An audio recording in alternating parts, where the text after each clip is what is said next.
So with the SEC Media Days kicking off this week, I thought it was only appropriate that we take a deep dive into the quarterbacks of the SEC, because this is a league that, though not conventionally associated with high-level quarterback play, has certainly been moving in that direction. And because of that, I want to bring on Stephen Hamner of Quarterback Spotlight to come on, talk about the quarterback situation. If you haven't already, be sure to go subscribe to his channel. If you haven't subscribed to this channel, subscribe to this. That way you don't miss any of our constant uploads on college football. But Stephen, how are you today? Man, I'm doing good, Ty. I'm excited to talk some SEC football. Man, that's my bread and butter. So I'm always excited to talk this. Man. So with the SEC Media Days, man, and the quarterback competitions in the SEC and even the established quarterbacks in the SEC, we were talking before we started recording, and you said you kind of have broken this down into some tier lists. So talk to me about that a little bit. Yeah, so I think we got a few tiers of quarterbacks. And the one thing that stands out to me is just the amount of turnover in the SEC at the quarterback position, right? Like you said, it historically hasn't been a quarterback dominated league until about 4 years ago. Then we really started getting some first round picks, some dudes. And so I think we've got a lot of turnover right now. Like over half the teams don't even know who their quarterback's going to be yet. And so I have kind of 3 tiers, and please disagree or throw guys in and out, whatever you think. But I got some, the first tier is like your returning dudes, right? The guys who are established, they're clear-cut guys, and they're not just starters, but they're good quarterbacks. So JT Downs, of course, Matt Corral from Ole Miss, and then, of course, Connor Bazelak from Mizzou, who I think is an underrated quarterback in general. And then I think we have your new starters coming back in, or even the guys that haven't been named new. I think we can go ahead and assume they're going to be the starting guys. So we have Bryce Young from Alabama. I know it hasn't been official yet, but I think it's safe to say he's the guy. Emory Jones from Florida. And then we've got Luke Doty from South Carolina, who has been named the starting quarterback. And then the third tier that I have is just your open competition, where we got Kentucky, Tennessee, Vandy, A&M, LSU, and I've even thrown Mississippi State in there because I don't know if it's a wrap that Will Rogers is the guy. And then I think Auburn's kind of its own tier, where they're returning Bo Nix. He's an established quarterback, but we need some improvement, and they're bringing in TJ Finley, so there could be some competition there. So that's kind of its own tier. But I kind of have 3 or 4 tiers. I've kind of been breaking the SEC quarterback play down right now. Yeah, absolutely. I couldn't agree more with most of that. LSU is so interesting to me because I feel like LSU is in a position where we could put them in multiple different tiers. You know what I mean? Like you have guys that are established that I think if they come in there and they do start, we could put them in that first tier. But by and large, they have a really good problem right now of having capable quarterbacks that they can turn to. It's just about figuring it out. But I mean, we've heard that old adage of if you have 2 quarterbacks, you have no quarterback. So I guess it is a problem in and of itself. Let's talk about this first group, the established guys. Talk to me about what you're seeing out of those guys, what it is you expect out of their seasons.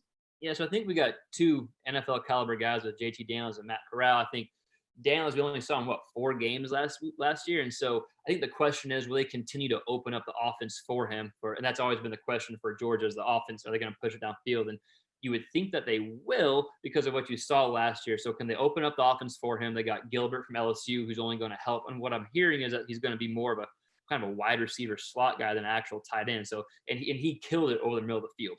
And so that's going to be huge for JT Daniels. Matt Corral, I'm super excited to see him in his second year with Lane Kiffin. We saw what he did his first year. If you take away those 2 games that he threw 5 interceptions to one game, 6 in the other game. If you take away those crazy games, he only turned the ball over about 3 times. So it's kind of that snowball effect for him. Can he stay consistent? And when something doesn't go his way, can he eliminate that snowball effect?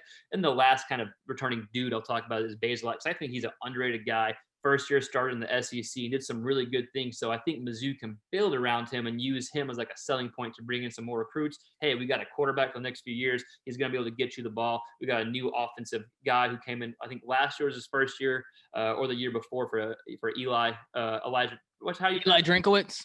Exactly. And so I think you got a good building point there. So I think we've got 2 NFL dudes and then a building point for Mizzou because of Bazelak. Yeah, and to your point, they can only help in recruiting when you have a quarterback who's that capable. And if you look at the state of Missouri right now, goodness gracious, 2 of the top wide receiver prospects in high school football currently hail from that state. In the number 1 receiver, if I'm not mistaken, Luther Burden on 24/7 Sports. I mean, he's a top 10 guy in the nation, an absolute beast. And then route technician, 5-star Kevin Coleman Jr., who is, I mean, if you pull up his highlights, do it after this, man. This kid runs such good routes for where he is in high school. I mean, he's routing people up, but that has to excite receivers in the state because now they can look at Mizzou, and Mizzou has kind of had decent quarterback play for some time, but it's only continuing, which is good to see. I think one of the things that when I think about the SEC quarterback and especially the SEC landscape, I have to ask myself if Alabama and Georgia are on a collision course in the SEC championship. And if the answer to that question is yes, then my next question and my next point of intrigue is we are going to see two matter day greats in JT Daniels and Bryce Young go head to head. And that to me is super, super intriguing because both these guys set high school football on fire when they were in their respective years at matter day. Talk to me about Bryce Young, as he's kind of that lead-off guy that we can expect big things of, but he didn't have the established reps, the starting experience of that tier one group. Yeah, I think he's probably the most exciting new starter right now, although you can make the argument Emory Jones is just as exciting. But I think Bryce Young, the simple fact that he's not having to get plugged in a system without talent around him, right? So let's say he even plays average, which I don't think he is. I think he's going to play. I think he's going to play out of this world. I expect a big season. But even if he played average, he's got weapons around him that will elevate him and elevate the team. So I think the fact that he's got such good weapons around him and he's going to have good coaching, he was able to learn and see how to really play college football from Mac Jones last year. I think that fact, you combine the weapons that he learned, he didn't have to play early. I think it's only adding in his favor. And so I don't think there's going to be kind of this transition. Okay, he's starting slow, he's getting better. I think he's going to come out and just pick up where the Alabama quarterbacks have left off over the past 3 or 4 years. I think he's going to play fantastic. Maybe I'm too high, maybe I'm too optimistic, but yes, he's talented, but it's the talent around him that I think is going to really kind of prolong and kind of further up his development as a quarterback. No, I completely agree. And that's one thing that a lot of people, I think a lot of fans expected Bryce to come in and in his first instant of playing duty look flawless, right? Because of how highly he was touted.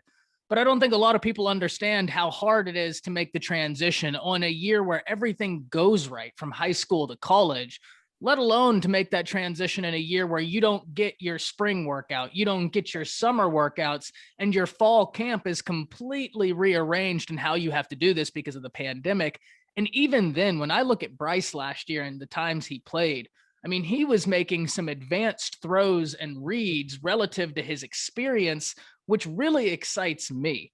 I think when we're talking Bryce Young, I'm biased, so I'm going to go ahead and I think if we're talking pure ability, he's a tier one quarterback in the SEC. JT Daniels, Coral. I mean, these guys right here, ability wise, they're tier one, but he doesn't have that experience. I can't put him right there yet, but I don't think anybody in the SEC is surprised if Bryce Young is right up there with the best in the nation throughout the season. What did you see during the spring game for Bryce Young? So I think the biggest things were, we saw what you saw in high school. You saw movement in the pocket, eyes remained downfield, and able to throw it from different positions. I don't even want to call it off platform necessarily, because he was able to kind of still get him in platform, so to speak, and able to set himself up kind of in different areas of the field, whether he was rolling out and stopped, whether he's moving the pocket. So I think you're going to see, I think what you saw was what you saw in high school, and I think you'll see that whenever the season does when the season does get started. I think you'll see what you saw at the spring game. And he has a lightning release, man. I mean, he gets that thing ready to go and he sends it so quickly. Yeah. Let's talk about these other guys, man, in this tier, because we have KJ Jefferson, who very excited to see what he does. We talked about LSU. They have a few different ways to look. We talk about Florida. Emory Jones is someone who has had a lot of hype behind him, but then they have Anthony Richardson behind him, who, though I don't think he is where Emory Jones is for experience wise, I think Anthony Richardson's a very talented kid, very, very, very talented. There's a lot of interesting storylines. So talk to me about these other guys. Man, we could spend probably like 30 plus minutes on each guy, right? Yeah. But yeah, just briefly, I think with Florida, I'm super excited to see when you combining Emory Jones with what I would call a more prototypical Dan Mullen quarterback, if you will. Not that Kyle Trask wasn't able to fit Mullen's system, but Mullen was able to make Kyle Trask fit his system, if that makes sense. So I think we're going to see some creativity for Emory Jones, and I think that's going to lead to a lot of success because defenses are going to have to kind of be on alert for these creative plays. And then whenever Emory Jones just kind of drops back and passes it regularly, I think he's going to find success too. So there's a lot of different things thrown at the defense. LSU is super fascinating, like we talked about before the video. Whoever they plug in, I think will be pretty good. I think we'll be able to get the ball to their receivers, and so it just depends what they're looking for. But I think whoever wins that job will be pretty good quarterback. And like you mentioned, KJ Jefferson, we're excited for him as well. I like their backup too, Malik Hornsby, who can fly. His track speed from my neck of the woods down in Houston. And so I think there's a way to get him on the field too without taking KJ Jefferson out of the system, out of the groove. And that's assuming that KJ is the guy moving forward, which I think we both kind of think that he is and he will be. So a lot of fun storylines. Those are kind of like that next tier. You have those new starters and you think they're going to be pretty good. You don't know who the new starter is for a lot of the teams, but for the Floridas, the Alabamas, you know who the new starter is. And even South Carolina with Luke Doty has named him, South Carolina named Luke Doty the starting quarterback after spring. So there'll be some intrigue there as well, especially with a new head coach. Yeah, absolutely. There are two teams I really want to talk about now. First and foremost being Mississippi State. Yeah. Because they come out last year and set the world on fire by dropping, 600 yards through the air on LSU? Yeah. Unbelievable. Yeah. And then they kind of sputter after that. Now, right. What do you think and what are you expecting? What are you looking for out of the quarterback position at Mississippi State this year? So I was thinking with Leach's offense, you just want a guy that can distribute the ball, make quick reads, take what the defense gives you, and then whenever the defense is out of position, that's when you hit the home run. That's how the air raid typically works, right? Like you just find space. And so Will Rogers, a returning starting quarterback, did some really good things last year as a quarterback towards the end of the season. But I don't think people should write off Jack Abraham just yet. The transfer from Southern Miss, he started 3 years at Southern Miss, was a good Conference USA player, and he outshined Will Rogers in the spring game. Now it's a spring game, you take it with a grain of salt, but it was still a good performance for Jack Abraham. And Leach said after the game that it was an open competition. So I think it's interesting. I think both guys are good quarterbacks. Will Rogers is a talented guy, so it's an interesting storyline if he can hold off Jack Abraham, who has 3 years of starting experience, right? Now, granted, Conference USA, but still, he's seen a lot of defenses. He's played against several SEC teams in his starting career. So, interesting competition, but I think we feel okay with Leach having a pretty good quarterback this year. Yeah, I think either way we cut it, like the ability for him to have somebody this year, especially year two, that has starting experience is already big. Yeah. I mean, you can't ask for much more, especially when you had a disappointing end to the season relative to how it began. You can't ask for much more than at least returning somebody with experience.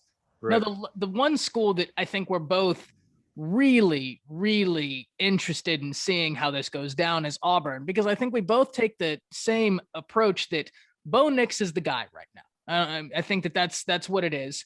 But at the same time, there has to be some sort of progression from Bo Nix this year, especially with a new coaching staff that doesn't have that whole same kind of hold and that same familiarity with Bo Nix. And then you get in TJ Finley. And though he is green, his ceiling is really high. I mean, he can hit, I think when we talked about that LSU video, we were saying there's not an area on the field he can't hit with the football. Right. So what do you look at this Auburn situation and what do you think is the threshold, right? Like if Bo Nix does this, he's good. Relative to this, we might need to start looking elsewhere. Yeah, no, I think you kind of hit it. That's a great question. I think one of the most interesting quarterback storylines in the nation, not just the SEC, is Auburn. And so with Bo Nix, I think what he needs to do to kind of keep his job and progress is, one, take care of the football, take what the defense gives you, and kind of have more anticipation type throws. There are several times last year where a guy was open, he made the right read, he just held on, took an extra shuffle, held on the ball for an extra second, and then the receiver became covered and he threw it anyways, and the ball got broken up, interception, whatever. And so I think to do that, I think improvement on accuracy, and I think that will come with this offense, right? Like I think there was fair blame to go to Nix the past few years and to Malzahn as well. So I think he can be a super good quarterback. He has to take those next steps. And then for TJ Finley to win the job, I think he has to come in and just kind of play out of this world, or just wait and see if Nix does struggle and Finley is able to kind of ride the ship and he could take that step, because he started 5 games for LSU last year. I know he was a freshman and he started 4 or 5. Yeah, I'm not sure exact, but 4 or 5.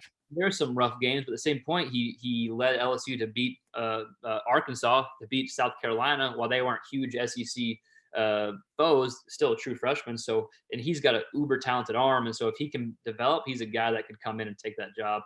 If Bo Nix doesn't progress. So I think we're on the same page there. Bo Nix has to progress. Otherwise, TJ Finley is going to be working hard to try to take that job.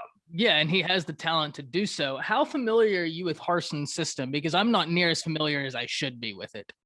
I'm not either. It's going to be a little more traditional. Like they'll probably be under center a bit more if I remember what they did at Boise State.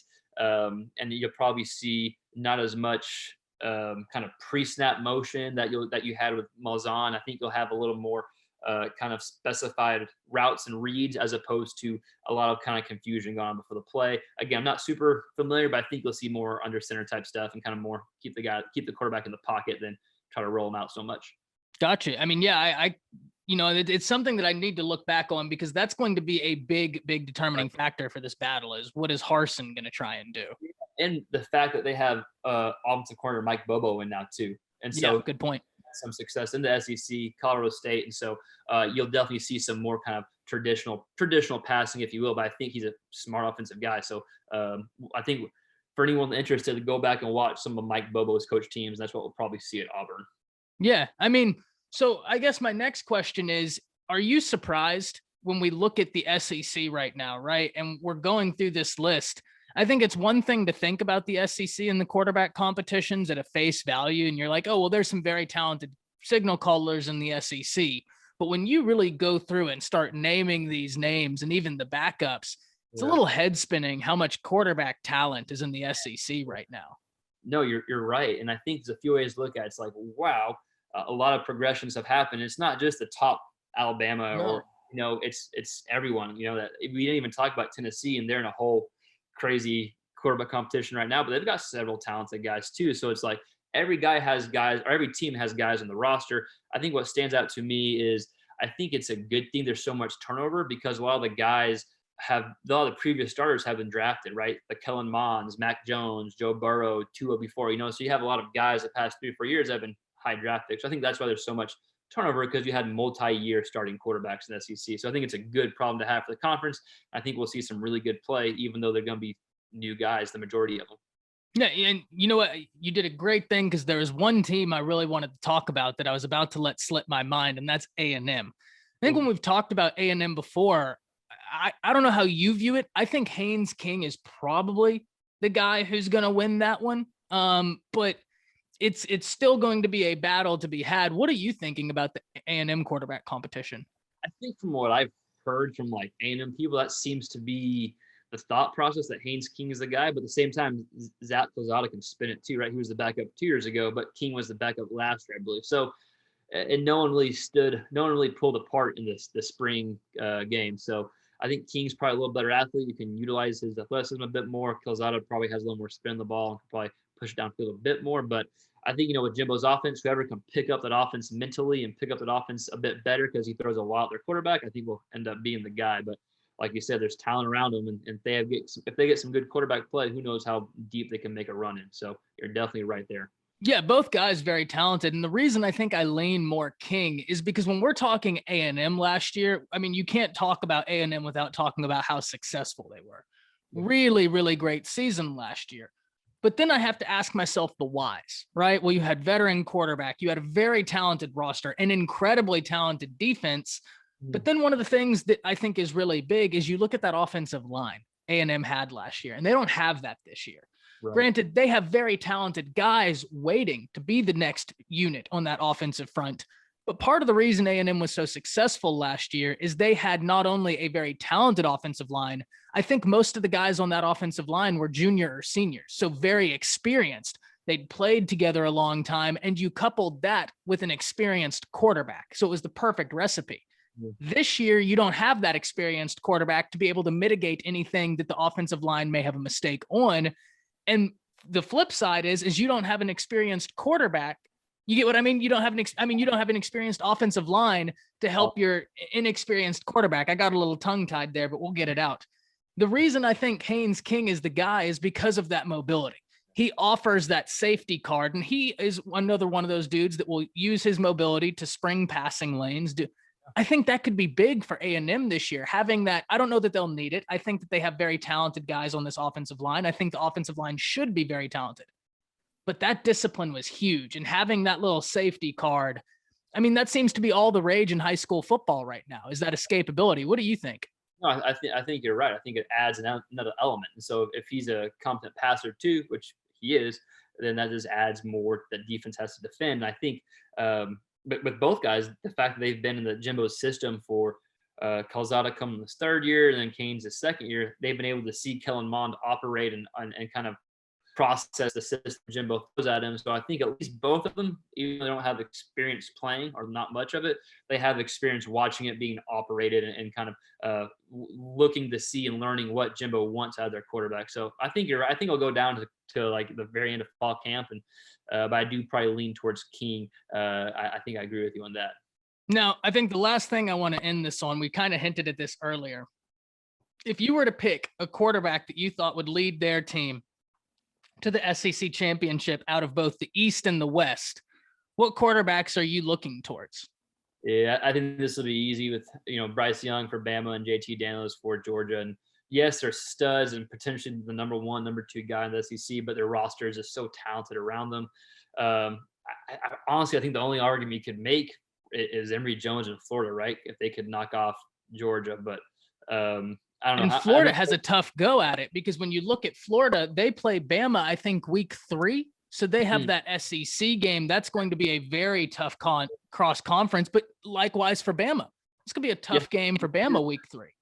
You're definitely right. And so, hell, we could be wrong. And neither. I think you probably agree with me, right, with Georgia and I think Bama. That personally, and like I said, I always lead this up with saying I am a Bama fan. So I want my bias completely out there, but I do feel like I have quantifiable reasons to have the thought process I do behind Bryce Young. I look at the spring game and he threw for 333 yards when he didn't have his full offensive line.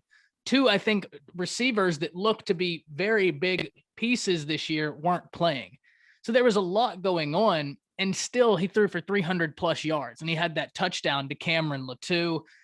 I think that there's a real possibility that the best 2 quarterbacks in the SEC are the 2 guys out of Mater Day, right? At the end of the year, I think there's a real possibility that we look at the SEC and think, oh, well, there's been a ton of great quarterback play, but the 2 names on top are those 2 dudes that came from Mater Day. That's how I see it, but there is a lot of very good quarterback play, so I think things could change.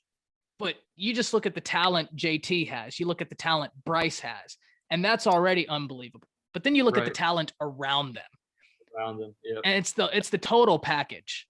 Yeah. I mean, no argument here. I think that's probably the safe bet. And just looking at the percentages, the past 5-6 years, they've been the teams that have been going at the most. So, and we could be hella wrong by both, right? That's why we play the season, and that's why it's exciting because, LSU gets fire quarterback play. They have fire talent around them. Who knows? Florida. That's a team. They got a loaded roster still. So I think it's going to be exciting. But if you had to place bets, I'm not going to try to be clickbaity and choose someone else or say hey, Kentucky's going to upset people and then Auburn's going to get there too. I'm going Alabama and Georgia. Yeah, sure. And I've said it. I think there's a lot of talented quarterbacks in the SEC, but we got to remember, man, JT Daniels, when he was coming out of high school, he was lauded as, I'm not going to say he was on that same level as Trevor Lawrence, Justin Fields, because those dudes were on a toad, but he was up there, man. I mean, he was, I think if we were to pick 15 quarterbacks of the last decade that were very highly touted, he's a name that would make that list, but so is Bryce. They had an interesting thing on 24/7 Sports. Bryce is one of 4 quarterbacks of the last 15, 20 years to get a perfect rating at the end of it. Trevor Lawrence, Justin Fields, Bryce Young, and now DJ Uiagalelei. And the 5th might be Quinn Ewers. Wow. If he can maintain it. So, I mean, you're talking rarefied air right there. It's going to be really interesting to see how the quarterback play in the SEC progresses because, man, there are some talented dudes in the SEC. Yeah, it's going to be fun to keep track of it all and talk weekly about the quarterback play and just kind of have different updates. It's going to be a lot of fun this year. So I'm excited to have some quarterback talk, especially in the SEC. Oh yeah. We're going to be doing this frequently. Oh yeah. Yeah. It's going to be exciting. So. Man, I always appreciate having you on. Why don't you tell everybody where they can find your YouTube channel before we head out? Yeah, you can just find us at QB Spotlight. We just put out any quarterback content we kind of view as fair game. It's majority kind of film breakdowns that we do, but if it's involved with the quarterback position, it's fair game for the channel. So we're just quarterback junkies over there. Yeah, man, I love it. I've been frequenting that channel for so long now, and it's great breakdowns of quarterbacks, expectations, and pointing out things that might go unnoticed. So if you haven't subscribed to Quarterback Spotlight, you really need to. High-level quarterback analysis. Man, I can't thank you enough for taking the time to talk with me today. It has been a ton of fun. We're going to have to keep doing it as we've done in the past. It's going to be super interesting to see what the SEC holds this year for quarterbacks. Yeah, man. Can't wait. Along for the ride. Yes, sir. Well, thank you, and we'll see you next time.